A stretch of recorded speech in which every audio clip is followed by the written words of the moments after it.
ठीक है ना। देखें अब मैनेजमेंट ऑफ हमने ये बताया कि RCM जो है रॉबर्टसन्स cooked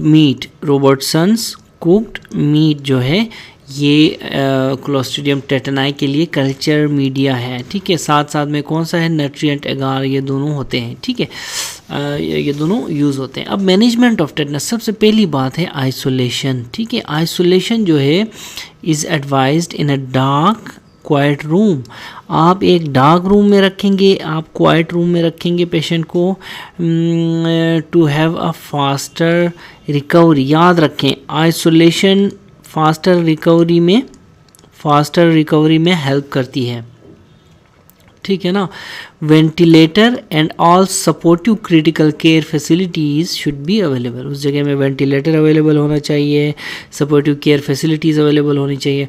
tetanus purse being not a communicable disease does not essentially require isolation. देखें जो है टेटनस पर से मतलब एक कम्युनिकेबल डिजीज़ नहीं है, इसको आइसोलेट हम इसलिए नहीं करते कि ये कम्युनिकेबल है। याद रखें, पेशेंट को हम आइसोलेट इसलिए करते हैं कि इसकी जो सेंसरी जो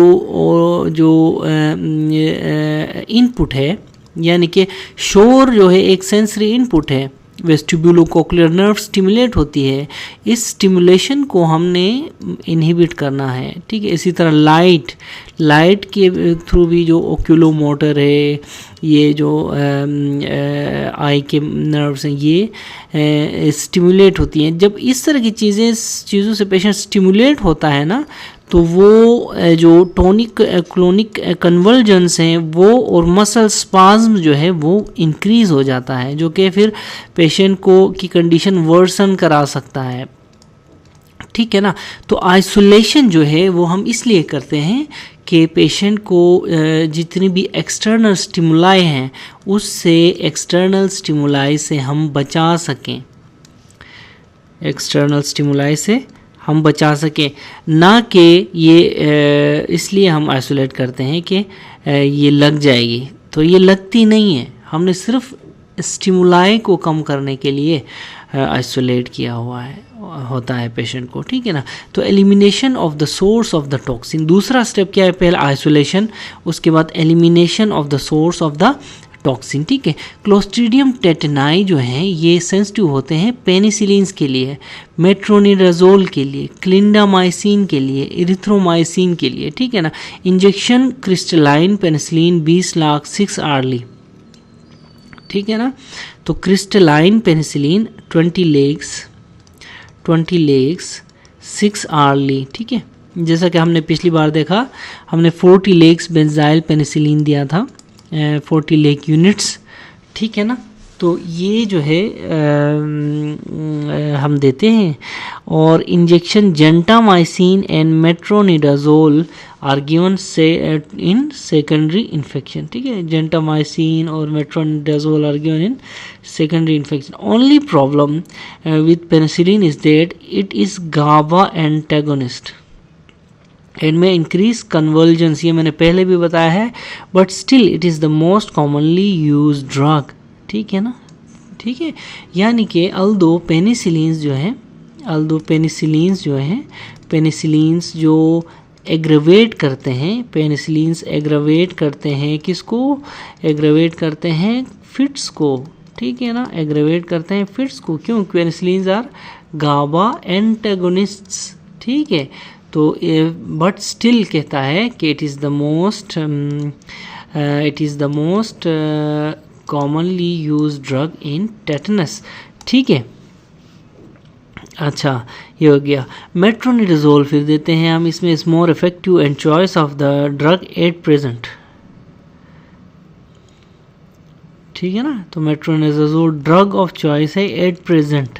ठीक है ना। इंट्रावेनसली देते हैं, TDS में देते हैं फॉर 10 डेज, 10 दिन तक हम मेट्रोनिडाजोल देते हैं। 10 दिन के बाद हम फ्लेजिल बंद कर देंगे। अब देखें वार्ड में हमारा जो पेशेंट है टेटनस का, उसका 10th पोस्ट ऑफ डे है, कल हम जाके उसका फ्लेजिल बंद कर देंगे। ठीक है ना, रिमेंबर दिस थिंग। ठीक है ना। तो elimination of the source of the toxin. ठीक है, उसके लिए हम एंटीबायोटिक्स देंगे। ठीक है, तीसरा क्या है, तीसरा neutralization of the unbound and circulating toxin. तीसरा स्टेप आता है न्यूट्रलाइजेशन का। It is done ideally by एस्टिक, ह्यूमन टेटनस इम्यूनोग्लोबुलिन्स और एंटी टेटनस ग्लोबुलिन्स। ठीक है, 3000 से 6000 यूनिट्स देते हैं। एस्टिक is given intramuscularly usually to deltoid as a single dose और often in 2 to 3 divided doses. देखो, न्यूट्रलाइज करने के लिए जो एस्टिक देते हैं ना ह्यूमन टेटनस इम्यूनोग्लोबुलिन्स, या तो ये सिंगल डोज में देते हैं या फिर मल्टीपल डोजेस में दे। एक्स इस मल्टीप्लाई से आया ना, मल्टीपल डोजेस में हम देते हैं। कितने? 2 से 3 डोजेस में, 2 से 3 डोजेस में देते हैं। Asterisk has got long half life, 40 days की ये इसकी हाफ लाइफ होती है। ठीक है ना। There is no risk of hypersensitivity, इसमें कोई हाइपर सेंसिटिव रिएक्शन भी नहीं होता। It does not interfere with antibody production, it does not interfere with antibody production. There is no preservative. ठीक है ना। It does not penetrate blood brain barrier. Intrathecal injection of antitoxin is of less value. Circulating free toxin is in the CSF can be neutralized in first 48 hours during the initial development of spasm. ठीक है, intrathecal injection जो है less value होता है कहते हैं इसका। ठीक है ना। It should not be given intravenously. It is 100 times more potent than anti-tetanus serum equine tetanus antitoxin. ठीक है, ठीक है ना। It is 100 times more potent than ATS। ठीक है, anti tetanus serum tetanus antitoxin. ठीक है, तो ये हम बात कर रहे थे एस्टिक की। ठीक है ना। एस्टिक ये कहता है कि एस्टिक जो है ATS से ज़्यादा 100 times मोर पोटेंट है। ठीक है। When asterisk is not available, या फिर पेशेंट पुअर है, देखो फाइनेंशियल इश्यूज आ रहे हैं, एस्टिक इज़ नॉट अवेलेबल नहीं है किसी एरिया में, फिर क्या होगा? Constraints is the matter then as an alternative equine tetanus antitoxin ATS anti tetanus serum can be given. ठीक है, ATS can be given full dose is 1 lakh units, half is given intramuscularly and another half is given IV। अब देखो ATS हम कब देंगे? ATS हम उस वक्त देंगे जब मरीज़ के पास फाइनेंशियल डॉलर्स ना हो, ठीक है, रुपीस ना हो, या फिर अवेलेबिलिटी का इशू हो। तो हम कहाँ जाते हैं? एस्टिक को छोड़ के हम ATS की तरफ जाते हैं। जब ATS हम देते हैं तो हम ATS कैसे देते हैं? 1 लाख यूनिट्स देते हैं। 1 लाख यूनिट्स में इसका जो हाफ है IM देते हैं, तो इसका फिर नेक्स्ट हाफ है वो IV देते हैं। ठीक है ना, सही है। After initial checking for anaphylaxis by injecting a test dose, लेकिन ATS जो है आफ्टर टेस्ट डोज देंगे। ATD के बाद हम ATS देंगे after test dose. Test dose हम कितने में देंगे? 1000 यूनिट्स इसके हम देखेंगे कि वो कौन कैसे देखेंगे। IV 1000 यूनिट्स देके चेक करेंगे कि आया इसकी एनाफाइलेक्टिक कोई रिएक्शन तो नहीं होता। अगर रिएक्शन नहीं होता तो फिर हम 1 लाख यूनिट्स देंगे। तो ये डिफरेंस है एस्टिक में और ATS में। देखो एस्टिक को ATG अलग चीज़ है, ठीक है, ग्लोबुलिन्स, और ATS अलग है, ये सीरम है। ठीक है, सही है। दोनों में मेन फ़र्क क्या है? इसके रिएक्शंस होते हैं एनाफाइलेक्टिक रिएक्शंस, इसके एनाफाइलेक्टिक रिएक्शंस नहीं होते। एस्टिक के ATS के एनाफाइलेक्टिक रिएक्शंस होते हैं, इनके एनाफाइलेक्टिक रिएक्शंस होते हैं। ठीक है, अच्छा ये हो गया। उसके बाद आगे आ जाओ, क्या कहता है? कंट्रोल ऑफ मसल स्पाज्म हमारा जो ट्रीटमेंट का चौथा लाइन है। ठीक है, देखो फर्स्ट लाइन में हमने क्या किया? आइसोलेशन। दूसरे लाइन में elimination of the source with antibiotics, जिसमें हमने पेनिसिलिन्स का जिक्र किया, मेट्रोनिडाजोल, वेंकोमाइसिन क्लिंडामाइसिन और एजिथ्रोमाइसिन का जिक्र किया। ठीक है, इसी तरह फिर तीसरा क्या है? तीसरा क्या था? तीसरा था हमारे पास न्यूट्रलाइजेशन ऑफ अनबाउंड टॉक्सिन, यानी कि सर्कुलेटिंग टॉक्सिन भी तो होगा ना, उसकी न्यूट्रलाइजेशन के लिए हमने ह्यूमन टेटनस इम्यूनोग्लोबुलिन्स दी है। ठीक है, अच्छा ये हो गया। उसके बाद आ जाओ कंट्रोल ऑफ मसल स्पाज्म। अब देखो टेटनस हुआ पड़ा है, टेटनस अगर उसको हुआ पड़ा है तो फिर स्पाज्म भी तो होगा ना, ठीक है ना। तो स्पाज्म, अब इस स्पाज्म को हमने रोकना है। कैसे रोकना है?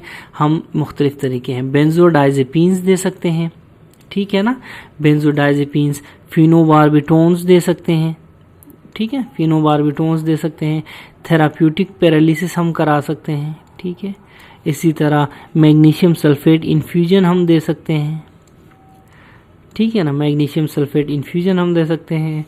सेंट्रली एक्टिंग ड्रग्स हम दे सकते हैं, सेंट्रली एक्टिंग ड्रग्स हम दे सकते हैं। ये 5 चीज़ें हैं कंट्रोल ऑफ स्पाज्म के लिए। टॉप पे है बेंजोडाइजेपिन्स आर यूज्ड मेनली हम बेंजोडाइजेपिन्स ही यूज़ करते हैं। दे आर गाबा एगोनिस्ट्स, ठीक है, गाबा एगोनिस्ट्स हैं ये, ठीक है। But do not restore glycinergic inhibition, do not restore glycinergic inhibition. Higher doses of diazepam, lorazepam with a longer duration of action, midazolam with shorter duration of action as infusion of 15 mg per hour, ठीक है ना। तो 15 mg पर are के हिसाब से हम ये देते हैं benzodiazepines. Diazepam and lorazepam contains propylene glycol ring which may cause lactic acidosis, but midazolam does not contain propylene glycol. Diazepam has got cumulative effect by its metabolites oxazepam and desmethyldiazepam, ठीक है। diazepam has cumulative effect, ठीक है ना। तो हमने कैसे देना है? डाइजेपाम, ठीक है, सॉरी बेंजोडाइजेपिन्स, ठीक है, 15 mg पर केजी के हिसाब से हम लोग असल में रखते हैं, राउंड द क्लॉक रखते हैं। पेशेंट को हम NPO रखते हैं 5% डेक्सट्रोस वाटर में। हम जैसे वेलियम के नाम से नहीं आता, वेलियम, ठीक है ना, तो वेलियम के नाम से जो आता है, ठीक है ना, जो डाइजेपाम है जो वेलियम के नाम से जो आती है 15 mg पर आर के हिसाब से, ठीक है ना, 15 mg पर आर के हिसाब से आप देंगे। मिडाजोलाम भी दे सकते हैं 15 mg पर आर के हिसाब से, ठीक है। तो RTC हम करते होते हैं। फिर फिनोबार्बिटोन्स देते हैं। देखें फिनोबार्बिटोन्स जो हैं, फिनोबार्बिटोन्स भी एंटीकन्वल्सेंट्स हैं। फिट्स में फिनोबार्बिटॉन यानी कि कौन कौन से? क्लोरप्रोमाजीन एंड फिनोबार्बिटोन्स, ठीक है, ये हम देते हैं। फिर थेराप्यूटिक पैरालिसिस कराते हैं with non depolarising neuromuscular blocking agents with mechanical ventilation is often use. Definitely आप न्यूरोमस्कुलर ब्लॉकर देंगे तो मैकेनिकल वेंटिलेशन तो आप देंगे पेशेंट को, ठीक है। जैसे vecuronium, atracuronium are use. Pancuronium is also use but may cause tachycardia and hypertension. Pancuronium जो है ना, टेकीकार्डिया और हाइपरटेंशन कराएगी। Propofol infusion, dantrolene, baclofen are other agents use, ठीक है। तो बैक्लोफेन भी देते हैं, फॉर रिजिडिटी, ठीक है ना, टेबलेट बैक्लोफेन भी आता है इसमें, ठीक है। इसी तरह क्या क्या देंगे थेराप्यूटिक पैरालिसिस के लिए? नॉन डिपोलराइजिंग न्यूरोमस्कुलर ड्रग्स, ठीक है ना, न्यूरोमस्कुलर एजेंट्स कौन कौन से? विक्यूरोनियम, रोक्यूरोनियम, पेनक्यूरोनियम, ये हो गया, ठीक है। इसके अलावा पेनक्यूरोनियम जो है ये टेकीकार्डिया और हाइपरटेंशन कराती है, कहता है। इसी तरह प्रोपोफोल हम देते हैं। इसी तरह और क्या देते हैं? डेंट्रोलिन देते हैं, और क्या देते हैं? बैक्लोफेन देते हैं, डेंट्रोलिन एंड बैक्लोफेन। लेकिन कहते हैं कि जो नॉन डेफिनेटली डिपोलराइजिंग एजेंट्स आप देंगे तो मैकेनिकल वेंटिलेशन भी आप देंगे पेशेंट को साथ साथ में, ठीक है ना। Intrathecal baclofen is often used 500 to 200 microgram infusion which is a GABA agonist. Baclofen is GABA agonist है, ठीक है ना। लेकिन अगर आप इंट्राथीकल देंगे तो ये फिर इन्वेसिव प्रोसीजर होगा ना, ठीक है। तो ये सारी चीज़ें यूज़ होती हैं। Magnesium sulphate infusion is rapidly emerging as a useful therapeutic technique. Magnesium sulfate infusion. It controls the autonomic dysfunction. Loading dose of 5 gram in 20 minutes followed by infusion for maintenance should be given. One should observe for hypermagnesemia by observing ventilation changes, ठीक है ना। तो ये भी ventilator वाले patients को हम देते हैं। इसी तरह सेंट्रली एक्टिंग ड्रग्स लाइक मेथोकार्बामोल, मिफेनिसिन और मेप्रोबामेट इज़ यूजफुल। अच्छा ठीक है, मेथोकार्बामोल जो है, मेथो इसमें मिथाइल ग्रुप होता है, ठीक है ना।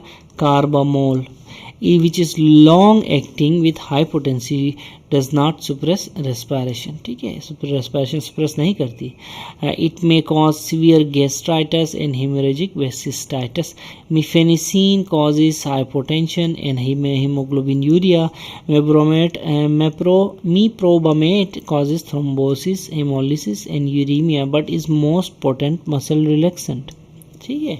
तो ये सारे के सारे जो है मसल रिलैक्सेंट्स हैं, मसल रिलैक्सेंट्स हैं, ठीक है। इसी तरह कंट्रोल ऑफ आर्ट। अब जब पांचवी चीज़ देखें, हमने क्या कहा, हमने कहा कि आइसोलेशन कराएंगे उसकी, हमने क्या कहा, elimination of source of the toxin, इसमें हमने एंटीबायोटिक्स प्लस वूंड की एक्सप्लोरेशन करके ओपन छोड़ना, ये हमने कहा। उसके बाद neutralisation of unbound and circulating toxin के लिए हमने कहा कि एस्टिक देंगे, अगर एस्टिक अवेलेबल नहीं है तो एटीएस देंगे। इसी तरह फिर चौथा कंट्रोल ऑफ मसल स्पाज्म्स, ठीक है, क्या है, कंट्रोल ऑफ मसल स्पाज्म्स। फिर पांचवा जो है थेराप्यूटिक पैरालिसिस, ठीक है। इसी तरह थेराप्यूटिक पैरालिसिस में magnesium sulphate, this and that, centrally acting drugs like this and this, ठीक है, ये हमने बताया। फिर जो है छठा क्या है, कंट्रोल ऑफ ऑटोनोमिक डिसफंक्शन, ठीक है। Autonomic dysfunction in tetanus causes haemodynamic instability, ठीक है। Autonomic dysfunction in tetanus causes haemodynamic instability. Fluid therapy 8 litres per day, morphine 20 to 180, phenothiazines यानी कि जैसा कि chlorpromazine, phenoxybenzamine, phentolamine, alpha receptor blocker, anticholinergics यानी कि एट्रोपिन 100 mg आर्ली और alpha 2 adrenergic agonist जैसे कौन से, clonidine, dexmedetomidine contribute to cardiovascular stability, ठीक है। अगर ऑटोनोमिक डिसफंक्शन कराएंगे, ठीक है ना, टेटनस में, तो फिर हीमोडायनेमिक जो है इंस्टेबिलिटी आती है। तो इसमें फिर फ्लूइड थेरेपी आप देंगे, मॉर्फिन दे सकते हैं, ठीक है ना, ये एट्रोपिन दे सकते हैं, अल्फा ब्लॉकर, क्लोनिडीन एंड डेक्सामेटामिडीन दे सकते हैं। एक सारे कंट्रीब्यूट करते हैं कार्डियोवैस्कुलर स्टेबिलिटी के लिए। Beta blockers like propranolol should not be use, ठीक है ना। Sodium valproate, angiotensin converting enzyme inhibitors, adenosine and और other drugs used for this purpose, ठीक है। इफ कार्डियोवैस्कुलर इंस्टेबिलिटी का magnesium sulphate as presynaptic neuromuscular blocker reduces receptor. देखो magnesium sulphate जो है क्या है, ये magnesium sulphate is actually neuromuscular blocker है, ठीक है ना, प्रीसाइनेप्टिक न्यूरोमस्कुलर ब्लॉकर है। अगर ये प्रीसाइनेप्टिक टर्मिनल है, अगर ये पोस्ट साइनेप्टिक टर्मिनल है, ये हमारा साइनेप्सिस है, तो कहाँ एक्ट करेगा magnesium sulphate, presynaptic terminal पे।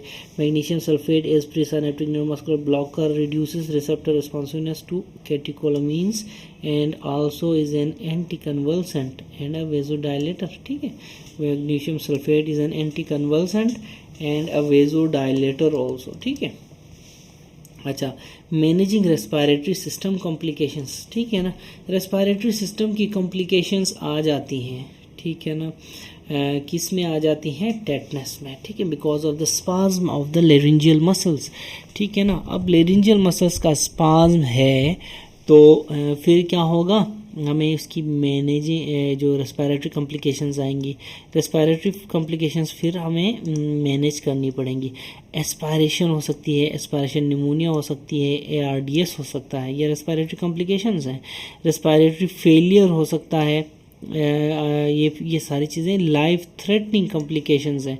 Ventilator support with endotracheal intubation, ठीक है ना, इस केस में फिर आप वेंटिलेटर सपोर्ट देंगे with endotracheal intubation, paralysing the patient, tracheostomy कर सकते हैं, रेगुलर सक्शनिंग, जब आप ट्रेकियोस्टमी करेंगे तो रेगुलर सक्शनिंग भी करेंगे, respiratory physiotherapy for prevention of bronchopneumonia and ARDS, ठीक है। Regular monitoring of by doing arterial blood gases, देखें आर्टीरियल ब्लड गेसेस आप करेंगे, ठीक है ना, टोटल काउंट, ठीक है, चेस्ट एक्सरेज, स्टीरॉइड्स में भी beneficial in ARDS and in patients with carditis. देखें स्टीरॉइड्स जो हैं आप कहाँ कहाँ यूज़ कर सकते हैं, if the patient is having ARDS, if the patient is having carditis, ऐसे सिम्टम्स आ गए तो आप मेडिसिन वालों को इन्वॉल्व करेंगे, मेडिसिन वाले को इन्वॉल्व करेंगे रिगार्डिंग ARDS एंड कार्डाइटिस, ठीक है।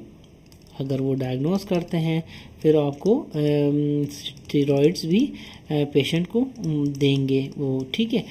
तो ये चीज़ें हैं रेस्पिरेटरी कॉम्प्लिकेशंस को स्टेरॉइड्स से हम देखेंगे। इसी तरह कोई और कॉम्प्लिकेशन सीरियस आती है, ट्रेकियोस्टमी कर सकते हैं, एंडो ATT हम डाल सकते हैं, ठीक है, और डेफिनेटली फिर साथ में ऑक्सीजन अटैच कर देंगे, ठीक है। एक्टिव इम्यूनाइजेशन देखें फिर हम करेंगे, लास्ट में क्या है, एक्टिव इम्यूनाइजेशन, ठीक है। Tetanus toxoid should be given as disease will not give immunity against further infection, ठीक है ना। अब डिजीज़ हो गई, कुछ केसेस में डिजीज़ खुद इम्यूनिटी देती है पेशेंट्स को, ठीक है। फॉर एग्ज़ाम्पल चिकन पॉक्स, ठीक है, चिकन पॉक्स साल में एक बार हो जाए ज़िंदगी में तो वो इम्यूनिटी दे देता है, लेकिन टेटनस का केस ऐसा नहीं है। टेटनस एक बार हो गया तो वो इम्यूनिटी नहीं देता, इसलिए हमें टेटनस टॉक्सॉइड देना होता है, ठीक है ना। To start first dose, second dose after a month, third dose after 6 months, ठीक है। 0, 1, 6 है, ठीक है। फिर बूस्टर है एवरी 5 years, ठीक है। वूंड मैनेजमेंट, वूंड डिब्राइडमेंट आपने करनी है, ड्रेनेज ऑफ पस अगर उधर है वो निकाल लें, एंड इंजेक्शन ऑफ एस्टिक 500 units into the wound area to reduce the effects of toxins locally. देखो एस्टिक जो है इसके 500 यूनिट आप छिड़का दें ज़ख़म पे, इसके 500 यूनिट आप ज़ख़म पे छिड़का देंगे। जब ज़ख़म पे छिड़का देंगे ना तो ये जो इम्यूनोग्लोबुलिन्स है ना, ये वहाँ पे जो टेटनस टॉक्सिन है ना उसको लोकली न्यूट्रलाइज करेगा, लोकली न्यूट्रलाइज करेगा। बहुत इंपॉर्टेंट बात है, दिस इज़ अ ट्रायंगल, ठीक है। इसी तरह साथ में आप डिब्राइड करेंगे। वूंड मैनेजमेंट में 2 चीज़ें हैं, याद रखें। टेटनस वूंड मैनेजमेंट में मैं आपको बताता हूँ, टेटनस वूंड मैनेजमेंट में एक तो आप डिब्राइडमेंट करेंगे, दूसरा आप क्या करेंगे, जो ह्यूमन टेटनस इम्यूनोग्लोबुलिन है उसके 500 यूनिट्स जो हैं वूंड पे छिड़का देंगे, वूंड पे आप स्प्रे करेंगे, ठीक है, आप स्प्रे करेंगे। इससे ये क्या करता है, लोकली क्या करता है, न्यूट्रलाइज करता है टॉक्सिन को, न्यूट्रलाइज करता है किसको, एक्सोटॉक्सिन को। जैसा कि हमने बताया कि टेटनस जो है, टेटनस का जो बैक्टीरिया है क्लोस्ट्रीडियम टेटनाई, ठीक है, C.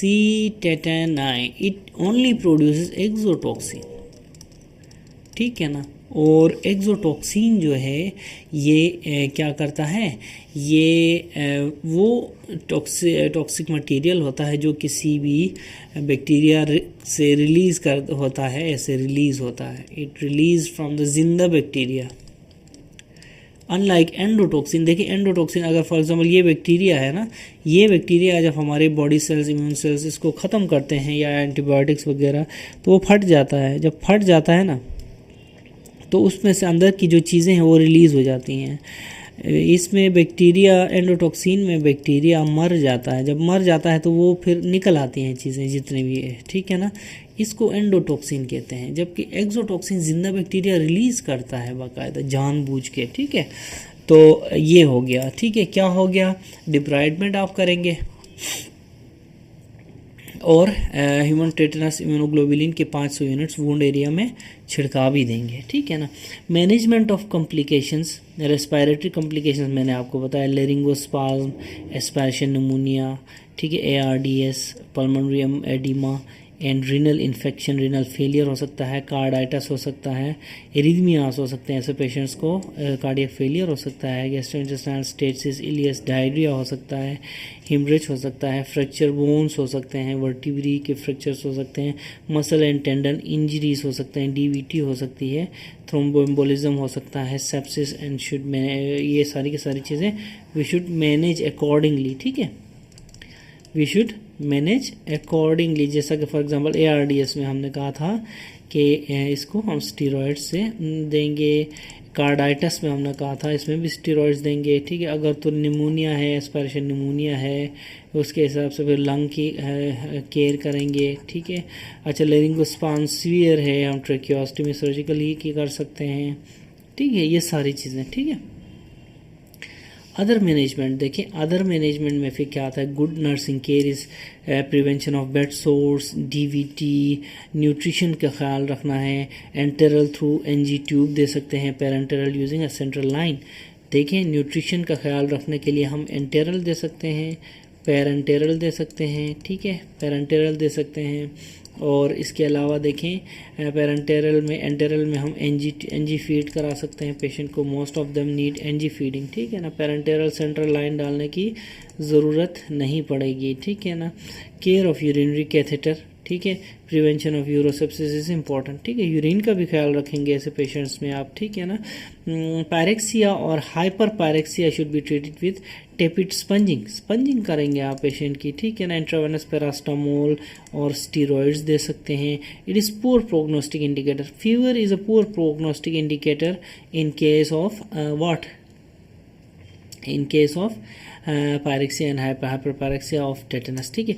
यहाँ पे एक बात मिस की है, स्टीरॉइड्स में भी यूजफुल इन ARDS, कार्डाइटिस, ठीक है, ये बार बार मैं बता रहा हूँ आपको, ठीक है। उसके बाद हाइपरबारिक ऑक्सीजन देखें, even though routinely not used has got beneficial effects in reversing the symptoms. Hyperbaric oxygen एक जो है रूटीनली यूज़ नहीं होती। फॉर एग्जांपल जैसा कि हमारा जो पेशेंट है टेटनस का, उसमें हम यूज़ नहीं कर रहे, नहीं किसी और पेशेंट में हमने यूज़ किया, but it has beneficial effects on reversing the symptoms. Cardiac pacemaker में भी useful in refractory bradycardia and arrhythmias, ठीक है, कार्डियक पेसमेकर लगा सकते हैं। फॉलोइंग ट्रीटमेंट, पेशेंट में डेवलप मसल स्पाज्म्स और टिक्स, ठीक है ना, which can be prevented by giving oral methocarbamol for 1 year. 1 year इसमें मेथोकार्बामोल दे सकते हैं, ठीक है, और ये ओरल जो है मिलेगी, ठीक है, ठीक है ना। इसी तरह देखें कि जो कल्चर मीडिया होता है ना क्लोस्ट्रिडियम टेटनाई के लिए, रोबर्ट्सनियन कुक्ड मीट और नट्रिएंट एगार होता है, RCM एंड NA नट्रिएंट एगार होता है। Serum antitoxin, anti tetanus antibody level more than 0.01 units per litre is protective against tetanus, ठीक है ना, more than 0.01 litre per units per litre, ठीक है, 0.01 यूनिट्स पर लीटर, ठीक है। जनरल मेयर्स, अब इसको एक क्या कहते हैं जो है देखते हैं, ठीक है। जनरल मेयर्स देखें, isolation, avoid noise, avoid light, ATG 300 units IM, ATS 50,000 IM 50,000 IV। ATS का क्या है 50,000 ATS। अगर तो ATG नहीं है यानी कि एज टिग नहीं है तो आप क्या करेंगे, आप half ATS IV half ATS IM देंगे, ठीक है। इसी तरह injection antibiotics like injection penicillin 20 legs 6 hourly, 20 legs of penicillin 6 hourly, ठीक है ना। ये भी ATD देंगे, आफ्टर टेस्ट डोज देंगे। ATD मतलब after test dose. Injection tetanus toxoid 0.5 ml IM to deltoid muscle, ये देंगे। इसी तरह IV फ्लूइड्स एंड TPN देंगे, ज़रूरत पड़ी तो। यूरिनरी कैथेटराइजेशन फोलीज पास करेंगे। अच्छा, NG tube is pass to prevent aspiration initially later for feeding, ठीक है। एस्पायरेशन को रोकेंगे, उसके बाद लेटर फॉर फीडिंग NG को पास करेंगे, ठीक है। Regular suction of the throat करेंगे। Nasal oxygen when required, oxygen देंगे। इस तरह prevention of bed sore formation करेंगे, ठीक है। Prevention of DVT by low molecular weight heparin. Good nursing, low molecular weight heparin देंगे DVT से बचाने के लिए। इसी तरह गुड नर्सिंग केयर, ये सारी की सारी हैं जनरल मेयर्स हैं हमारी। फिर स्पेसिफिक केयर में हमने क्या डिस्कस किया, देखें स्पेसिफिक मेयर्स में IV diazepam 20 mg 6 hourly, 20 mg 6 hourly, ठीक है। IV फेनोबार्बिटोन दे सकते हैं 30 mg 6 hourly, या फिर IV क्लोरप्रोमाजिन दे सकते हैं 25 mg 6 hourly, ठीक है। इसी तरह endotracheal intubation and ventilator support, अगर ज़रूरत पड़े तो हर एक को तो नहीं पड़ती। Tracheostomy if there is severe respiratory secretions, ठीक है, ज़्यादा सिक्रीशंस हो रेस्पिरेटरी सिक्रीशंस कुछ ज़्यादा हो तो आप ट्रैकियोस्टमी की तरफ बढ़ेंगे। स्टीरॉइड्स आप देंगे, ठीक है, अगर तो उसको स्पेशली कार्डाइटस है, इसी तरह और क्या है, और स्टीरॉइड्स में कार्डाइटस है और acute respiratory distress syndrome develop हो रहा है, स्टीरॉइड्स देंगे। ब्रोकोडायलेटस लाइक डेरिफाइलिन देंगे। Wound care, debridement, drainage and local injection of ATG देंगे, ठीक है ना, ATG देंगे। Prophylaxis against tetanus in adults देखें, fresh immunization to start, second in 1 month यानी कि 0-1-6, next in 6 months period. Tetanus toxoid 0.5 ml IM, booster dose should be given once in every 4 years में booster dose देंगे after any significant trauma. In infants triple antigen DPT जो है 6 weeks, 10 weeks, 14 weeks, 18 months और 5 साल में देते हैं, ठीक है ना। DPT जो है 6, 10, 14, 18, 5 साल, ये बाकी ये सारे मान से 6, 10, 14, 18, ठीक है। 6, 10, 14, 18 में DPT देंगे। To pregnant mother tetanus toxoid injections are given in 4th and 6 months of pregnancy के 4 महीने में और 6 महीने में आप टेटनस टॉक्साइड लेंगे, ठीक है, टेटनस टॉक्साइड लेंगे। Additional booster dose given in major injuries और हाई रिस्क इंजरीज, ठीक है। ATG जो है 5000 to 1000 units IM given as prophylaxis in road accidents, severe burns, crush injuries, war wounds, penetrating wounds, wounds of the head and face. Here tetanus toxoid also should be given separately at separate injection site, ठीक है। देखें ATG के साथ आप ATT भी दे सकते हैं, TT भी दे सकते हैं, ठीक है, टेटनस टॉक्साइड भी, लेकिन सेपरेट साइट्स में, ठीक है ना। तो इसमें कोई इमरजेंसी में कोई पेशेंट आता है तो आपको घबराने की ज़रूरत नहीं है। आप एक तरफ टिक दे सकते हैं, एक तरफ आप टेटनस टॉक्साइड दे सकते हैं, ठीक है। Monitoring during therapy, partial pressure of carbon dioxide, oxygen, haematocrit, blood urea, serum electrolytes, chest X ray करा सकते हैं। ECG are done at regular intervals, ECG भी करा सकते हैं इसकी, ठीक है ना। Cause of death in tetanus, respiratory failure main cause of death है with aspiration, pneumonia and ARDS, severe carditis and ominous sign. Carditis हुई तो बंदा गया, ठीक है। Mortality is 40 to 50%, becoming less now in well equipped centres 15%। 50% mortality है tetanus की, 40 to 50%, लेकिन ये कम हो रही है वेल इक्विप्ड प्लेसेस में, अब टिल 15% तक कम हो रही है। ठीक है, तो this was all about tetanus. ठीक है ना, टेटनस बहुत इम्पोर्टेंट ये सब्जेक्ट है।